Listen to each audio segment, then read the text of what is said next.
রোদরঞ্জন পর্ব ০১ লিখেছেন আশরিফা মেহনাজ চিত্রা। আপনাদের সাথে আমি আছি সানজিদা। পর্বের শেষে লেখা ওয়ার্নিংটুকু মাস্ট পড়বেন, আই রিপিট মাস্ট পড়বেন। এটা না পড়ে গল্প শুরু করবেন না। প্রথমে ওয়ার্নিংটুকু পড়ে নেয়া যাক।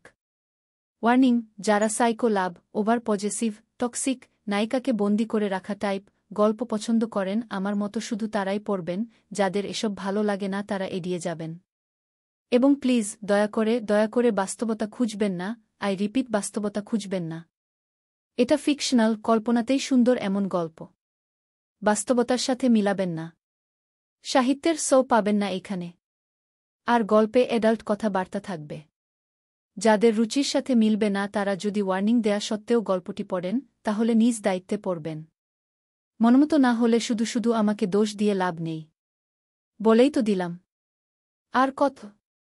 অ্যাকচুয়ালি লেখিকা এখানে বুঝিয়ে দিয়েছেন যে এই গল্পটি শুধুমাত্র অ্যাডাল্টদের জন্য, যারা 18+ আছেন তারাই এই গল্পটি শুনবেন, বাকিরা এড়িয়ে যাবেন, এবং যারা সাইকো লাভ টাইপের গল্প শুনতে পছন্দ করেন শুধুমাত্র তারাই শুনবেন।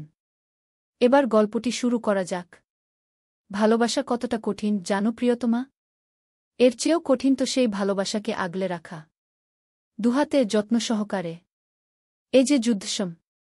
আমার প্রাণেশ্বরী, আমার হৃদয় হরণ করা প্রিয়া, আমি জানি না কিভাবে ভালোবাসার বহিঃপ্রকাশ করতে হয়। আমি শুধু জানি তুমি আমার, তোমার শেষ ঠিকানা আমি। সৃষ্টিকর্তা ছাড়া এ পৃথিবীতে কারোই শক্তি নেই তোমার থেকে আমাকে আলাদা করার। যদি তুমি নিজ ইচ্ছায় আমার থেকে দূরে সরে যেতে চাও, ভালোবাসা আমার। পৃথিবী ধ্বংস হয়ে যাবে, ছাই হবে এই ধরাধাম, তবুও তোমার হাত ছাড়ছি না আমি, বেঁধে রাখো শক্ত করে।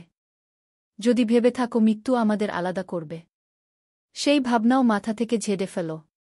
আত্মা হয়ে তোমার পিছু নিব। ইতি। তোমার শেষ ঠিকানা, তোমার পাগলাটে প্রেমিক। ধুলো জমে থাকা ডায়েরির এই লেখাটুকু পড়ামাত্র লাজুক হাসির ছোঁয়া লাগল ইনানের ঠোঁটে। ওড়নার আঁচল দিয়ে শয়তনে ধুলোমাখা ডায়েরিটা পরিষ্কার করল। লেখাটুকুতে ঠোঁট আলতোভাবে ছোঁয়াল বহুবার। আবার পড়ল, মৃদু হাসল। উষ্ণ হয়ে গেল তার কান। এ কেমন পাগল? তার প্রেমে এতটাই কেন মাতোয়ারা এই ছেলেটা, যাকে কিনা সে কখনোই অন্য দৃষ্টিতে দেখেনি, নিজের মনের কুঠুরিতে জায়গা দেয়নি, আজ তার কাছেই ছুটে যেতে হয়। কেন পৃথিবী? কেন তোমার এই নিয়মগুলো ধাঁধায় জড়ানো? কেন এত প্রহেলিকা? সালটা 2022। আজ খুব সকালে ঘুম থেকে উঠেছে ইনান। সূর্যের নরম আলো জানালা ভেদ করে ইনানের স্নিগ্ধ মুখটায় ছড়িয়ে পড়ল। আডমোডা ভেঙে কয়েক মিনিট নিশ্চুপ বসে রইল সে। ব্রেইন কাজ করছে না আপাতত। এটা সবসময় হয় তার সাথে। ঘুম থেকে উঠে কিছুক্ষণ বসে থাকতে হয় ব্রেইনের ফাংশন ঠিকঠাক চালু হওয়ার জন্য। সে কে, কোথায় আছে, কেন আছে, এগুলা ভাবতেই তার মিনিট খানেক চলে যায়। ভাবনা শেষ করেই পায়ে হ্যালো কিটির স্লিপার পরে দ্রুত ছুটল রান্নাঘরে। আজ একটা বিশেষ দিন। এদিন কিভাবে ভুলতে পারে সে? কফি মেকারে বাবার জন্য ব্ল্যাক কফি তৈরি করে নেয়। দ্রুত ডিম ভেজে নিয়ে ব্রেডের সাথে প্লেটে সাজায়। সেগুলো ডাইনিং এ এনে আবার ফ্রিজ থেকে লেবু বের করে গরম পানি দিয়ে শরবত বানিয়ে ছুটল নিচতলার কোণার রুমটায়। দরজায় নক করার ঠিক আগেই ভেতর থেকে শব্দ আসে। দরজা খোলা আছে আম্মু। শিট! ইনান হতাশায় কপালে হাত দেয়। তার প্ল্যান আনসাকসেসফুল হওয়ার মুখ ছোট করে রুমে ঢুকে। এই দিনটাতে সে কোনোদিন বাবার আগে উঠে বাবাকে সারপ্রাইজ করতে পারেনি। উল্টো তার বাবাই আগে উঠে তাকে চমকে দেয়। আজও হলো তাই। গত কয়েক বছরে ইনান চেষ্টা করেছে এই দিনটাতে সকালের ব্রেকফাস্ট তৈরি করে লেবুর শরবত হাতে বাবাকে ঘুম থেকে তোলা। কিন্তু প্রতিবারই দেখা যায় তার আগেই তার বাবা ঘুম থেকে উঠে রেডি হয়ে বসে আছে। ইনান দরজা ঠেলে ভেতরে ঢুকে। তার বাবা ইফাজ খান পুলিশের পোশাক পরে রেডি হয়ে আয়নার সামনে দাঁড়িয়ে চুল আঁচড়াচ্ছিলেন। ইনানকে মুখ ছোট করে দাঁড়িয়ে থাকতে দেখে তিনি চমৎকার হাসলেন। আজকেও কি তুমি ফেল করলে মাম্নি? ইনান গোমড়া মুখে বলে, মনে করিয়ে দিতে হবে না যে আমি ফেল। তুমি কিভাবে এত তাড়াতাড়ি উঠলে আজ? আমি তো অ্যালার্ম সেট করেছি 9টায়। ইফাজ মেয়ের কাছে এসে কপালে চুমু দিলেন। চুলে হাত বুলিয়ে শরবতের গ্লাস মেয়ের মুখে ধরলেন। ইনান পুরোটা খেয়ে ফেল। আমার মাম্মি কি জানে না যে এই দিনটায় তার বাবা খুব সতর্ক থাকে সকালে উঠার জন্য? It's a challenge for me. আমাকে তো জিততেই হবে। আমার ছোট্ট বাচ্চাটার যে আজকে জন্মদিন। হ্যাপি বার্থডে প্রিন্সেস আহ্লাদ করে বললেন তিনি। রাগ গলে জল হয়ে গেল ইনানের। মুচকি হেসে বাবাকে জড়িয়ে ধরল। কি চাই এবারের জন্মদিনে? ইফাজ মেয়ের মাথায় হাত বুলিয়ে বললেন। নতুন একটা রেস্টুরেন্ট হয়েছে ভার্সিটির পাশে, আজ ওখানের সবগুলো খাবার টেস্ট করব। তুমি তো জানো আম্মু, খুব ইম্পর্ট্যান্ট একটা কেস চলছে, তুমি কি অন্য কিছু চাইতে পারবে? মুখ মলিন হয়ে গেল ইনানের। আজকের দিনেও কেন তোমার ডিউটি করা লাগবে বাবা? আজকের জন্য ছুটি নাও না প্লিজ। তোমার কাজ ওই পাখির পালকের উপর চাপিয়ে দাও। কারো নামকে বিকৃত করতে নেই। এভাবে বলবে না মা। মাছি তাড়ানোর মতো হাত নাড়িয়ে ইনান বলল, ওই একই হলো, পালক আর পলক, আকারের ডিফারেন্সই তো। ওনাকে বলো আজ তোমার কেস সামলে নিতে। ইফাজ হাতঘড়ি পরে মানিব্যাগ থেকে কার্ড বের করে ইনানের হাতে দিলেন। বললে না কোনো রেস্টুরেন্টে যাবে, ফ্রেন্ডদের সাথে যাও, সব খেয়ে আসো। যদি রেস্টুরেন্টের সব খাবার শেষ হয়ে যায় তবে আরেকটাতে যাবে, টাকার চিন্তা করতে হবে না, শুধু একটা কল দিবে আমাকে। ইনান হেসে ফেল, তুমি কি তোমার মেয়েকে খাদক ভাবো নাকি? আর আজকে কিন্তু রাতে তাড়াতাড়ি বাড়ি ফিরতে হবে। বাড়িতে আলাদাভাবে সেলিব্রেশন হবে, কি কেক আনতে হবে সেটা যেন ভুল না হয়। সব ভুল হলেও কেক নিয়ে কোনো ভুল হবে না। নিশ্চিন্তে থাকো। আর চেষ্টা করব তাড়াতাড়ি বাড়িতে ফেরার। চেষ্টা না, ফিরতেই হবে। কোনো অজুহাত চলবে না। আচ্ছা আম্মু। ঠিক তখনই কলিংবেল বেজে উঠল। এই সময় কেউ আসার কথা নয়। তবে জন্মদিন হিসেবে ইনানের ফ্রেন্ডরা সারপ্রাইজ দিতে পারে এই ভেবে দৌড়ে গেল ইনান। দরজা খুলতেই হাসি হাসি মুখটা চুপসে গেল ইনানের। দরজার বাহিরে এক লম্বা চৌড়া সুদর্শন দাঁড়িয়ে। উজ্জ্বল বর্ণের লম্বাটে মুখটায় হাসির ফোয়ারা। চুলগুলো পরিপাটি করে সাজানো। ইনানের দিকে এক পলক তাকিয়ে চোখ সরিয়ে নীল সে। এহেম এহেম মুখের কাছে হাত নিয়ে ইচ্ছে করে কাশি দিল লোকটি। ইনান এবার নিজের দিকে তাকাল। পরনে তার ওভারসাইজ টি-শার্ট আর 3/4। তার উজ্জ্বল পা বেরিয়ে আছে।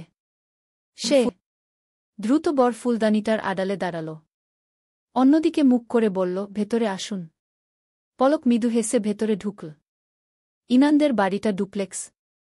একদম পুরনো আমলের বাড়িটা, কিন্তু ভেতরের আসবাবপত্র সব আধুনিক যুগের। পলক গিয়ে সোফায় বসল। ইনানের দিকে না তাকিয়েই বলল, স্যারকে ডেকে দিবে প্লিজ। ইনান দৌড়ে গেল বাবার কাছে। তোমার পাখির পালক আসছে। ডাকে তোমাকে। পলক। হঠাৎ কেন? আমি কি জানি? তোমার ডান হাত তো তিনি। তুমিই না জানবে তার সব খবর। যাও, ওর জন্যও খাবার রেডি করো। ইনান গিয়ে একটা স্কার্ট পরে ফেল। রান্নাঘর থেকে ড্রয়িং রুমের মাঝে পাতলা একটা পর্দা দেওয়া। ইনান পলকের কাছে গিয়ে জিজ্ঞেস করল, আপনি কি ব্রেকফাস্ট করে এসেছেন? নাকি আমাদের সাথে খাবেন? ইফাজ তখন রুম থেকে বের হলেন। মেয়ের কথা শুনে ধমক দিতে গিয়েও থেমে গেলেন। আজ জন্মদিন বলে মেয়েকে বকাচকা করলেন না। কিন্তু মেয়েটা এখনও শিখেনি কিভাবে নম্র ভদ্র হয়ে কথা বলতে হয়। আমি খেয়েই এসেছি, আলাদা করে কিছু করো না। আমি এমনিতেও করতাম না, খালি ফর্মালিটির জন্য জিজ্ঞেস করেছি। হুহ। ইনান হাত দিয়ে চুল উড়িয়ে ডাইনিংয়ে চলে গেল। পলক কিছু মনে করল না, ইনানের এসব আচরণে সে অভ্যস্ত।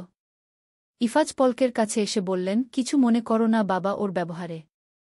না না স্যার, মনে করার কি আছে?